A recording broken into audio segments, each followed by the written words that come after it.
예, 이번 주 이제 월요일 5월 22일은 중국의 인민은행에서 이제 대출 우대금리, 실질적으로 기준금리가 발표가 되고요. 한국과 EU가 이제 정상회담을 하게 됩니다. 5월 23일은 미국의 4월 신규 주택 판매 지표가 발표가 되고 OECD에서 발표하는 1분기 GDP 성장률이 공개가 되고요. 5월 24일 같은 경우는 영국의 4월 소비자 물가 지수하고요.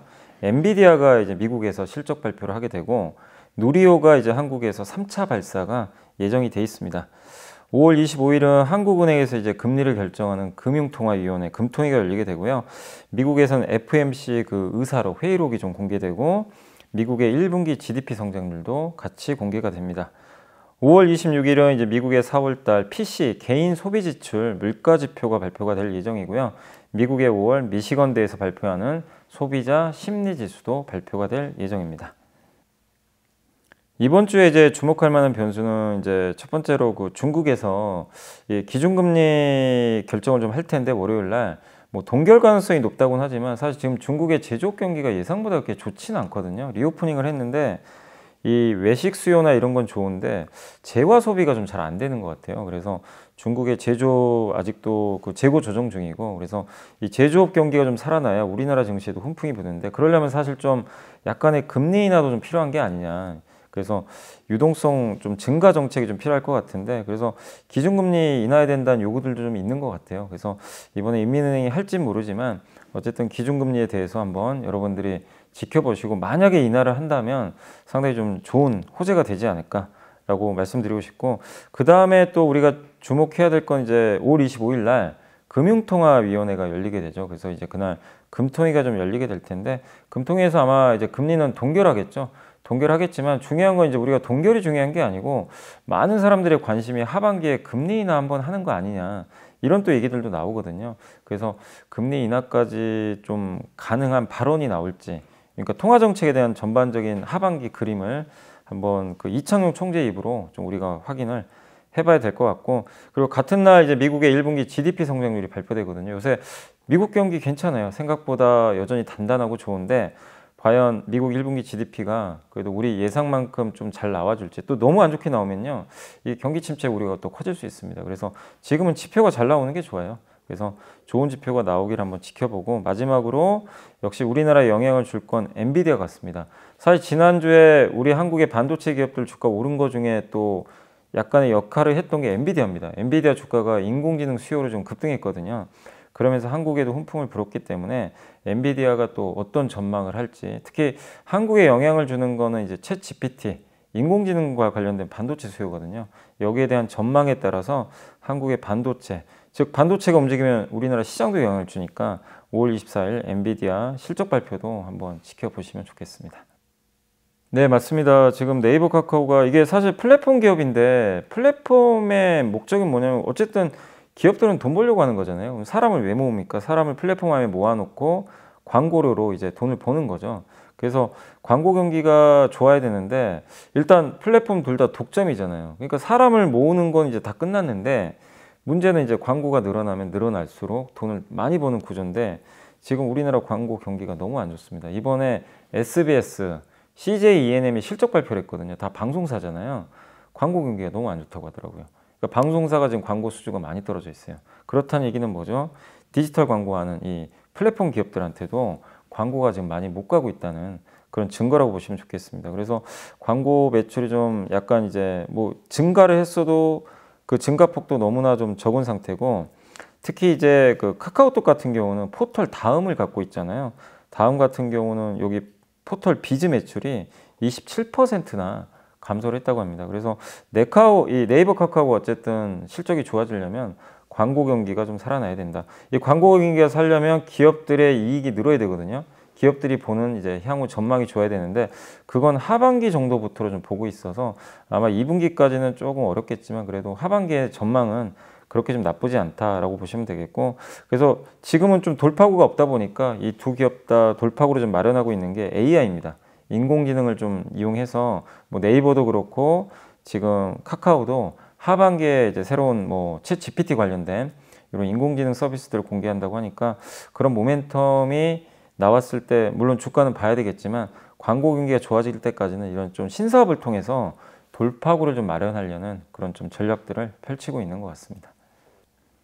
네, OTT도 지금 상황이 되게 안 좋은 게 역시 여기도 이 경기가 좀 안 좋다 보니까요. 그러니까 사람들이 지금 금리는 오르고 물가 높은데 사실 뭐 드라마 보는 게 필수 소비재일 수도 있어요. 그렇지만 드라마를 안 본다고 뭐 사는데 지장이 있는 건 아니거든요. 우리가 뭐 음식처럼 안 먹으면 사람은 죽지만 드라마 안 본다고 죽지는 않거든요. 그러다 보니까 이게 자기가 봤을 때 소득이 좀 줄거나 좀 지출 부담이 생기면 OTT를 이제 끊어버리죠. 그러니까 옛날에는 그냥 좀 여유가 있을 땐 뭐 드라마 볼 거 없어도 그냥 구독을 유지하는데 끊었다가 다시 좀 여유가 생기거나 볼 게 있으면 다시 재구독하고 이러다 보니까 OTT 매출이 이게 들쑥날쑥한 거죠. 실제로 이번에 월트 디즈니가 실적 발표를 했는데 이 그 디즈니 플러스 구독자가 3월 말 기준으로 한 전분기 대비해서 400만 명이 감소했다고 하더라고요. 그러니까 실제로 구독자 감소가 좀 현실화되고 있고 넷플릭스도 예상보다 좀 낮은 구독자 좀 증가세가 좀 나왔다고 합니다. 다만 그 지난주에 발표됐던 이제 넷플릭스 실적에서 뭔가 좀 의미가 있었던 건 뭐냐면 지난주 이제 목요일로 제 기억이 나는데 넷플릭스 주가 하루에 9%가 급등을 해버린 거예요. 그 이유가 뭐냐면 우리 한국에도 이번에 출시가 됐죠. 광고가 들어간 상품입니다. 광고를 보는 대신에 내가 좀 거의 반값에 볼 수 있는 거죠. 그러다 보니까 그 상품에 대해서 이거 광고까지 보면서 내가 이거 해야 되나 이런 또 부분도 있어서 우리 한국에서는 아직까지는요 광고형 상품이 그렇게 막 흥행을 하지 않았다는 얘기가 좀 들리긴 하는데 물론 아직 데이터가 정확히 안 나와서 그건 좀 지켜봐야 되겠지만 미국도 그렇게 반응이 크진 않았대요. 근데 이번에 지난주에 나왔던 넷플릭스 주가 상승의 원인은 이 광고형 상품에 가입한 구독자가 급격히 늘어났다고 합니다. 그러니까 사람들이 드라마 보고 싶고 광고 보는 거 감소하겠다. 근데 지출은 많이 나간 거 싫다. 이러다 보니까 이제 드디어 광고 쪽이 터지기 시작한 것 같아요. 그러니까 이런 부분은 넷플릭스가 뭔가 방법을 찾은 거죠. 그러면 OTT 관련된 다른 기업들도 이걸 따라갈 가능성이 있어. 넷플릭스가 되네? 그러면 광고 회사들한테는 또 좋을 수도 있는 거죠. 이쪽에 이제 광고 수요가 또 붙을 수도 있으니까. 그래서 OTT에 뭔가 지금 약간의 넷플릭스가 변화를 제시해 줬는데 이 부분이 계속 이어질지도 한번 여러분들이 관심을 갖고 지켜보시면 좋겠습니다.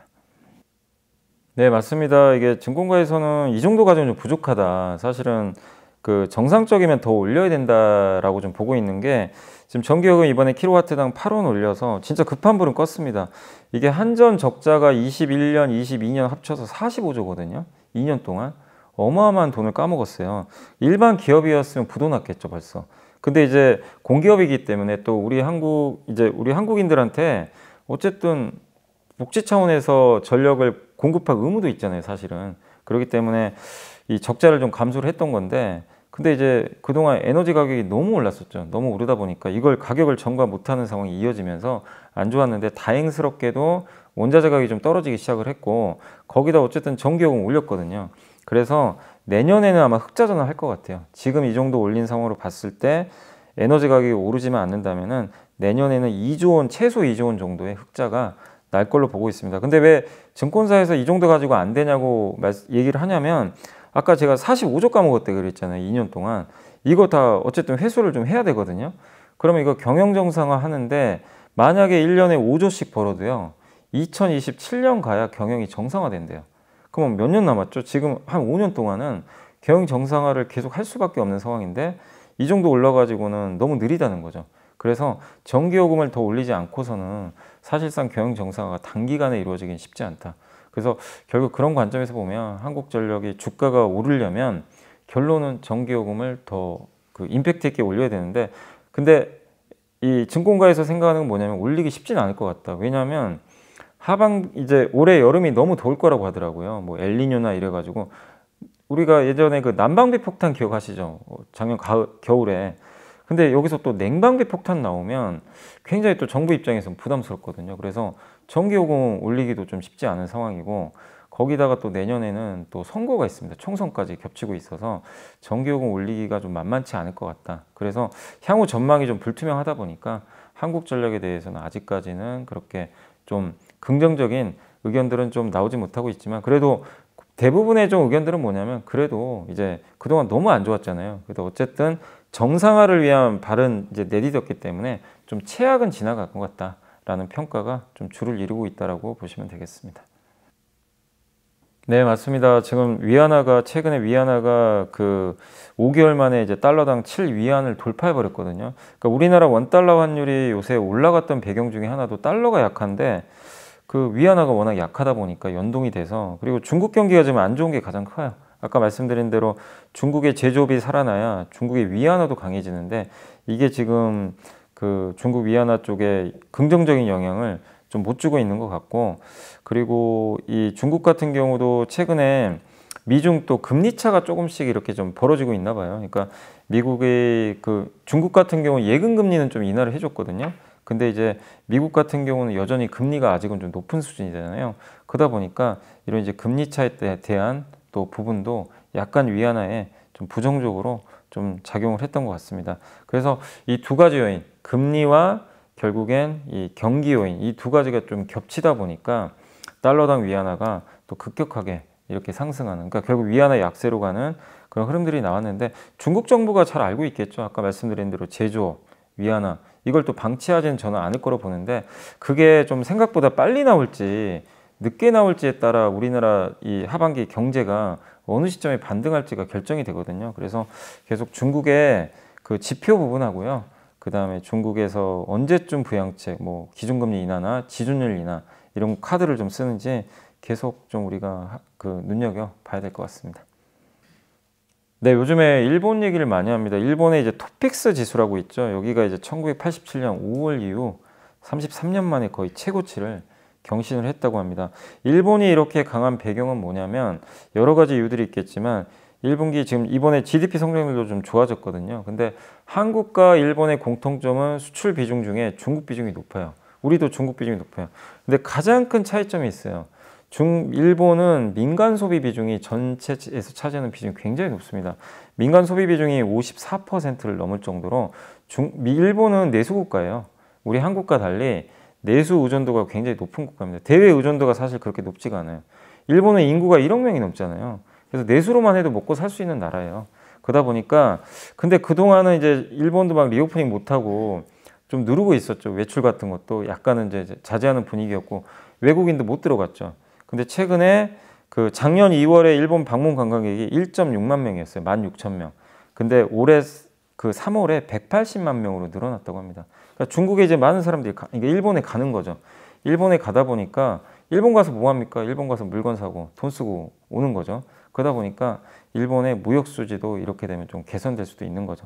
그래서 일본은 뭐 수출이 잘 된다, 사실 이거보다도 일본의 내수 시장이 일본 사람들이 돈 쓰는 거, 외국인들이 와서 쓰는 거, 이 두 가지가 맞물리면서 리오프닝 효과를 받으면서 일본이 좋아지고 있다, 이렇게 보시면 되겠고, 또 일본은 전 세계에서 거의 유일하게 금리 인하 계속하는 나라잖아요. 금리를 더 낮출 수 없으니까 무제한으로 지금 양적 완화를 계속하잖아요.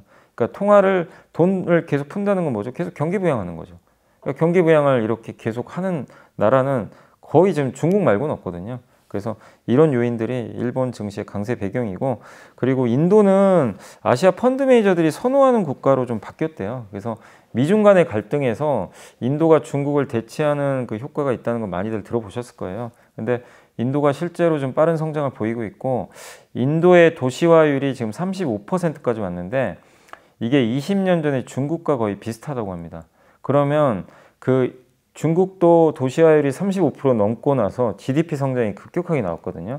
그래서 인도의 도시화율이 늘어나면서 인도 경제도 성장할 가능성이 높아지다 보니까 이 해외 그 다양한 펀드 매니저들이 인도 쪽으로 투자 비중을 늘려서 아마 주가가 올라가고 있지 않나라고 말씀을 드리겠습니다.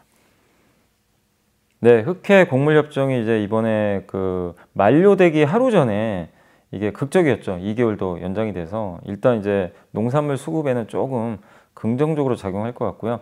러시아가 우크라이나 항구 두 곳의 운항을 좀 막지 않기로 합의를 했다고 합니다. 그래서 실제 이제 유엔 사무총장도 굉장히 좀 그 환호를 했고, 왜냐하면 이제 러시아하고 이쪽 이제 우크라이나 쪽이 워낙에 곡물 생산 지역이잖아요. 세계 최대 또 곡창 지역들이 있다 보니까, 그래서 이게 또 수출이 막혀버리면 가뜩이나 요새 또 엘니뇨 온다 뭐 이래가지고 곡물에 좀 영향 주는 거 아니냐, 약간 불안 요소들이 있었는데, 이 부분은 어쨌든 일단 일시적이지만 2달 연장을 했기 때문에 좀 해소가 됐다. 그러나 완전한 해소는 아니죠. 계속 연장을 하고 있기 때문에. 그래서 영구적으로 요거를 좀 해주면 좋겠지만 어쨌든 2달의 시간을 본 거지 아직까지는 완전히 이게 좀 끝난 건 아니다. 그리고 뭐 저희도 예전에 몇 번 다뤘지만 엘니뇨가 지금 올 가능성이 높잖아요. 그래서 올 여름이 굉장히 더울 것 같은데 엘니뇨 현상이 만약에 발생한 상황에서 이 흑해 곡물 협정이 만약에 또 2달 후에 연장이 안 된다면 이 곡물 쪽에 또 영향을 주게 되고 이게 또 먹거리 물가에 영향을 주거든요. 그럼 가뜩이나 또 고물가기 때문에 경제에 약간 부담이 될 수는 있어요. 그래서 이 흑해 곡물 협정도 하반기 한 2달 후에 또 한번 우리가 체크를 해 나가야 될 것 같습니다. 네, 맞습니다. 엔터주가 이렇게까지 정말 퍼포먼스가 대단할 거라고 이제 보신 분들 많지 않으셨을 것 같긴 한데 그냥 시장을 이끌어 버렸습니다. 엔터주가 달라졌고 엔터 지금 우리나라 기업들 시총 거의 다 합쳐보니까 한 20조 원 가까이 이제 되거든요. 그래서 그 정도로 굉장히 이제 큰 하나의 산업이 돼버렸습니다. 그래서 뭐 대한민국 국민으로서는 굉장히 환영할 만한 일이죠. 이거 왜냐하면 엔터 산업은 전 세계 어디도 없는 산업이거든요. 거의 한국만 있는 산업 중에 하나죠. 근데 이게 시총이 커졌다는 건 결국 세계적으로 인정을 받고 있다라고 보시면 되겠고 특히 이번에 그 JYP가 정말 압도적인 성과를 냈고 콘서트, 음반 이쪽도 잘 되고 있고 또 아마 5월이나 6월에 이제 A2K라 그래가지고 A2K 걸그룹 프로젝트가 공개되는데 이게 미국에서 현지 걸그룹 육성하는 거거든요. 오디션 방식으로.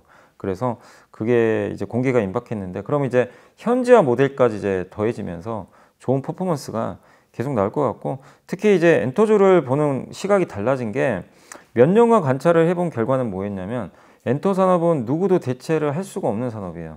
다른 나라에서 할 수가 없어요. K-팝은 그냥 K-팝이죠. 그리고 유튜브 확산이 되니까 뭐 미국이나 저기 뭐 유럽이나 아니면 남미 쪽에서 K-팝을 몰랐던 사람들도 자꾸 이제 뜨거든요. 예. 이게 스트리밍으로 자꾸 이제 추천이 뜨게 되고 또 틱톡을 많이 보잖아요. 틱톡에서 이 챌린지라 그러죠. 한국의 K-팝을 일부 딴 거를 이제 춤을 따라하고 이게 챌린지가 확산되면서 이 노래를 어디서 들어봤더라. 그래서 유튜브까지 찾아보게 되고 나중에 팬이 돼서 음반까지 구매하게 되고 거기서 끝나는 게 아니라 옛날 음반까지 다 구매를 해버려요. 이런 구조가 지금 이어지다 보니까 이 팬덤이 완전 수익화돼 버리는 거죠. 이게 한국에서 일어난 일이 아니라 전 세계에서 일어나니 주가가 당연히 올라갈 수밖에 없는 것 같습니다. 그리고 이게 유지된다는 게 더 대단한 것 같아요. 그래서 엔터주 지금은 시총이 싸진 않습니다. 많이 올라와서 부담은 되겠지만 이 지속 가능성에 대한 훼손이 없다면 주가는 계속 좀 안정적으로 유지되지 않을까라고 예상을 하고 있습니다. 네, 맞습니다. 지금 현대차, 기아가 지금 이제 실적이 워낙 좋은 건 많이들 이제 알려져서 아실 텐데 부품주 이번에 1분기 합산 매출이 26.3% 증가했고요. 영업이익은 거의 700% 가까이 증가를 했다고 합니다. 그 배경 중에 하나가 일단 이제 현대차 기아가 워낙 돈을 잘 버니까 단가를 이제 내릴 이유가 별로 없죠. 좀 후하게 그 단가를 좀 그 이제 반영해 주는 그런 모습들도 일부 있었던 것 같고 또 한국의 그 자동차 부품 회사들이 물론 모두 다 수혜를 받는 건 아니고요. 이제 전기차 시대로 바뀌잖아요. 그래서 전동화 부품을 만드는 회사들의 주가가 사실은 더 좋았습니다. 근데 이쪽으로 갈 수밖에 없겠죠. 그래서 그냥 옛날에 자동차 부품을 만드는 회사보다는 전기차에 연동된 그 부품을 만드는 회사들에 대해서 더욱더 좀 관심을 가질 필요가 있고 그런 이제 관련 기업들로는 이제 배터리 관련 부품을 만들거나 뭐 배터리 관련 시스템 또 전기차 같은 경우는 앞에 이 앞쪽에 보면 지금 자동차 내연기관차는 그 그릴이 있잖아요. 그래서 엔진열을 빼잖아요. 근데 그 전기차는 엔진이 없잖아요. 그래서 그 그릴이 필요가 없거든요, 사실은. 근데 보통 그래서 거기를 약간 디자인적으로 좀 예쁘게 하려고 LED 같은 걸 좀 박는다고 합니다. 그래서 LED 만드는 업체들이 더 수요가 늘어나겠죠. 그런 식으로 좀 바뀌기도 하고 또 모터가 많이 필요하겠죠. 구동 모터. 그래서 그런 쪽에 좀 특화된 그런 기업들을 좀 주목하시면 되겠고 또 한 가지가 미국과 인도 시장이 좀 성장하거든요. 중국보다는. 근데 현대 기아는 중국이 없습니다.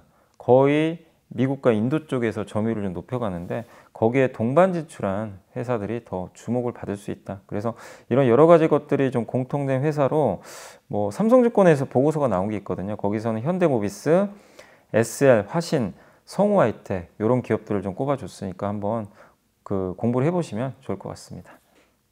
네, 요즘에 이제 주식시장 분위기 좋잖아요. 근데 이제 골드만삭스는 6가지 좀 위험이 좀 있다라고 좀 언급을 해줬고, 일단 그 6가지 간단히만 말씀드리면 인플레가 아직은 너무 끈적끈적하게 남아있다. 사실 뭐 맞죠. 인플레가 아직은 완전히 잡힌 건 아닌데 완만하게 잡히곤 있는데 여전히 좀 끈적하다.